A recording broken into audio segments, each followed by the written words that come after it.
नमस्कार, मैं हूं रूपेश कुमार और आप देख रहे हैं TV9। बिहार की आज की 5 बड़ी खबरें। भाजपा के राष्ट्रीय अध्यक्ष नितिन नवीन की सीट पटना का बांकीपुर बना देश का हाई प्रोफाइल हॉट सीट। उपचुनाव पर देश की नजर। राहुल गांधी के बिहार दौरे की बदली तारीख, 11 की जगह 15 जुलाई को होगा छात्र सम्मेलन। पटना के कोचिंग हब में करेंगे पदयात्रा। लालू राबड़ी की सुरक्षा को लेकर शुरू हुआ सियासी संग्राम समाप्त। 50 पुलिसकर्मियों के जेड सुरक्षा घेरे में रहेंगे लालू राबड़ी। अयोध्या चढ़ावा चोरी खुलासे के बाद बिहार के सभी मठ मंदिरों की जांच, हर 3 महीने पर देना होगा आय व्यय का ब्यौरा। और नीतीश कुमार को भारत रत्न देने की मांग, जदयू कार्यालय के बाहर लगे पोस्टर, बिहार का सियासी पारा गरम। और अब खबरें विस्तार से। भारतीय जनता पार्टी के राष्ट्रीय अध्यक्ष नितिन नवीन की हाई प्रोफाइल बांकीपुर विधानसभा सीट देश का हॉट सीट बन गया है। नितिन नवीन के राज्यसभा जाने के बाद यह सीट खाली हुई है और अब यहां 30 जुलाई को उपचुनाव होने जा रहा है। यह सीट भाजपा की पारंपरिक सीट रही है और इस सीट पर होने वाला यह उपचुनाव केवल एक विधायक चुनने का चुनाव नहीं, बल्कि भाजपा के राष्ट्रीय अध्यक्ष की साख, मतलब भाजपा की राष्ट्रीय स्तर पर प्रतिष्ठा का प्रश्न बन गया है।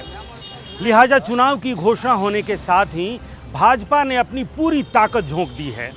हालांकि अभी तक उम्मीदवार का चयन भी नहीं हुआ है। विपक्षी दल भाजपा के इस गढ़ को 1995 से लेकर अब तक अभेद्य रहे इस दुर्ग को, इस किले को तोड़ने के लिए चक्रव्यूह की रचना भी करने लगे हैं। जनसुराज के सबसे बड़े महारथी प्रशांत किशोर इस चुनावी महाभारत में खुद ही ताल ठोकने का मन बना चुके हैं।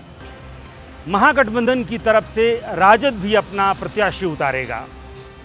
बांकीपुर क्षेत्र पहले पटना पश्चिम के नाम से जाना जाता था। 2008 में जो परिसीमन हुआ, उसके बाद इसका नाम बांकीपुर हो गया। भाजपा के राष्ट्रीय अध्यक्ष नितिन नवीन के पिता स्वर्गीय नवीन किशोर सिन्हा पहली बार 1995 में ही पटना पश्चिम से विधायक बने थे। तब से लेकर पटना पश्चिम और बांकीपुर पर भाजपा का ही कब्जा रहा है। 2005 में नवीन किशोर सिन्हा के निधन के बाद नितिन नवीन राजनीति में आए और 2006 में इस सीट पर जो उपचुनाव हुआ, उसमें बांकीपुर सीट से जीतकर पहली बार विधायक बने थे। यानी नितिन नवीन की सियासत एक उपचुनाव से शुरू हुई और अब जबकि उनका कद पार्टी में सर्वोच्च स्तर तक पहुंच गया है, तो फिर एक उपचुनाव से ही उनके कद, उनके पद और शाख की अग्नि परीक्षा भी होनी है। और अब दूसरी खबर। कांग्रेस सांसद और लोकसभा में नेता प्रतिपक्ष राहुल गांधी का प्रस्तावित पटना दौरा 11 जुलाई की बजाय अब 15 जुलाई को होगा। इस दौरान राहुल गांधी पटना में एक बड़े छात्र सम्मेलन को संबोधित करेंगे। प्रदेश कांग्रेस इस कार्यक्रम को भव्य बनाने की तैयारी में जुटा हुआ है। राहुल गांधी पटना के कोचिंग हब मुसल्लेपुर हाट इलाके में पैदल मार्च भी करेंगे। हालांकि कांग्रेस पार्टी ने अब तक इसकी आधिकारिक घोषणा नहीं की है। राहुल गांधी के छात्र सम्मेलन में बड़ी संख्या में छात्र और युवा शामिल हों, इसको लेकर बिहार प्रदेश कांग्रेस कमेटी के मुख्यालय सदाकत आश्रम में लगातार बैठकें हो रही हैं। कांग्रेस के प्रदेश अध्यक्ष राजेश राम और कांग्रेस प्रभारी कृष्णा अल्लावरू लगातार नेताओं के साथ बैठक कर रहे हैं और उन्हें टास्क भी सौंप रहे हैं। बिहार में कई परीक्षाओं में पेपर लीक, कदाचार और धांधली को लेकर छात्रों और युवाओं में भारी नाराजगी है। ऐसे में छात्रों और युवाओं के बीच राहुल गांधी के पहुंचने के अपने सियासी मायने हैं। इसके पहले राहुल गांधी देश के कोचिंग हब कोटा में भी इन मुद्दों पर छात्र रैली को संबोधित कर चुके हैं। और अब तीसरी खबर। लालू यादव और राबड़ी देवी की सुरक्षा के मामले में सरकार बैकफुट पर आ गई है। सरकार ने अब इन दोनों नेताओं को जेड श्रेणी की सुरक्षा बहाल कर दी है। यह फैसला सियासी दबाव के बाद लिया गया है। लालू राबड़ी की सुरक्षा में कटौती के बाद लालू परिवार ने अपनी सारी सुरक्षा वापस कर दी थी। लगभग पिछले एक पखवाड़े से लालू प्रसाद यादव, राबड़ी देवी और तेजस्वी यादव बगैर किसी सुरक्षा के थे। लालू राबड़ी ने सबसे पहले अपनी सभी सुरक्षा वापस कर दी, हाउस गार्ड भी वापस कर दिया। इसके बाद राबड़ी आवास के बाहर राजद कार्यकर्ता ही लाठियां लेकर सुरक्षा देते रहे। जब लालू राबड़ी अपना सरकारी आवास छोड़कर निजी आवास में शिफ्ट हुए हैं, उसके बाद ही राजद कार्यकर्ता वहां से हटे हैं। 4 जून को लालू राबड़ी को मिली Z+ सुरक्षा हटाते हुए पूर्व मुख्यमंत्री के नाते SSG की सुरक्षा उन्हें दी गई थी। इसी वजह से दोनों ने अपनी सुरक्षा वापस कर दी थी। इसको लेकर काफ़ी राजनीति भी हुई और अब दोनों को Z श्रेणी की सुरक्षा दी गई है। Z श्रेणी में लगभग 22 सुरक्षाकर्मी तैनात होते हैं। इसमें 5 राष्ट्रीय सुरक्षा गार्ड भी होते हैं। सुरक्षा घेरे के तहत VIP को एक एस्कॉर्ट गाड़ी भी दी जाती है।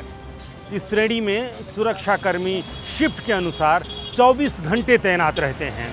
यानी कुल मिलाकर सिर्फ लालू राबड़ी की सुरक्षा में अब लगभग 50 सुरक्षाकर्मी तैनात रहेंगे। और अब चौथी खबर, बिहार सरकार और बिहार राज्य धार्मिक न्यास बोर्ड ने राज्य के करीब 4500 मंदिरों और मठों के खातों की जांच हर 3 महीने में करने का बड़ा फैसला लिया है। अयोध्या कांड से सबक लेते हुए दान चढ़ावे में पारदर्शिता लाने के लिए यह फैसला लिया गया है। धार्मिक न्यास परिषद ने मंदिरों से उनके आय व्यय का पूरा हिसाब हर 3 महीने में सौंपने को कहा है, ताकि दान के पैसों का सही हिसाब रखा जा सके। मंदिरों और मठों की सभी चल अचल संपत्तियों का आकलन किया जा रहा है। मंदिर परिसर में कोई भी गतिविधि अब बिना NOC के नहीं होगी। राजस्व एवं भूमि सुधार विभाग द्वारा एक विशेष सेल बनाया जा रहा है, जिसका मुख्य काम मंदिरों की ज़मीनों को अवैध कब्जे से मुक्त कराना और उनकी खरीद बिक्री पर पूरी तरह रोक लगाना है। राज्य में 2000 से ज़्यादा ऐसे मठ और मंदिर हैं जिनका रजिस्ट्रेशन नहीं है। इन अपंजीकृत मंदिरों के पास हजारों एकड़ ज़मीन है।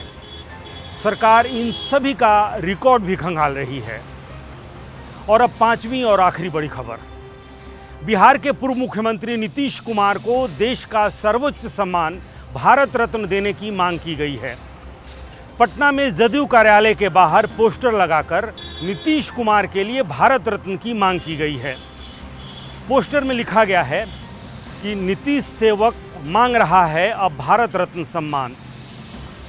पोस्टर में नीतीश कुमार के बेटे निशांत कुमार को फ्यूचर लीडर ऑफ बिहार बताया गया है। इसमें यह भी लिखा गया है कि नीतीश जी का मिशन अधूरा निशांत कुमार ही करेंगे पूरा। यह पहला मौका नहीं है जब नीतीश कुमार को भारत रत्न देने की मांग उठी है। इससे पहले भी कई बार अलग अलग मंचों और अलग अलग नेताओं के द्वारा उनके योगदान को राष्ट्रीय सम्मान देने की बात कही जा चुकी है। इसी साल फरवरी में JDU के वरिष्ठ नेता KC त्यागी ने प्रधानमंत्री को एक पत्र लिखा था, जिसमें नीतीश कुमार को भारत रत्न देने की औपचारिक मांग रखी गई थी। उन्होंने अपने पत्र में नीतीश कुमार को समाजवादी आंदोलन की अंतिम मजबूत कड़ी बताते हुए सामाजिक न्याय, किसान हित और वंचित वर्गों के उत्थान में उनके योगदान को रेखांकित किया था। इतना ही नहीं, केंद्रीय मंत्री गिरिराज सिंह भी सार्वजनिक मंच से नीतीश कुमार के समर्थन में यह मांग उठा चुके हैं कि बिहार के विकास में उनके लंबे कार्यकाल और प्रशासनिक स्थिरता को देखते हुए उन्हें देश का सर्वोच्च सम्मान भारत रत्न मिलना चाहिए। आज के लिए बस इतना ही। नमस्कार।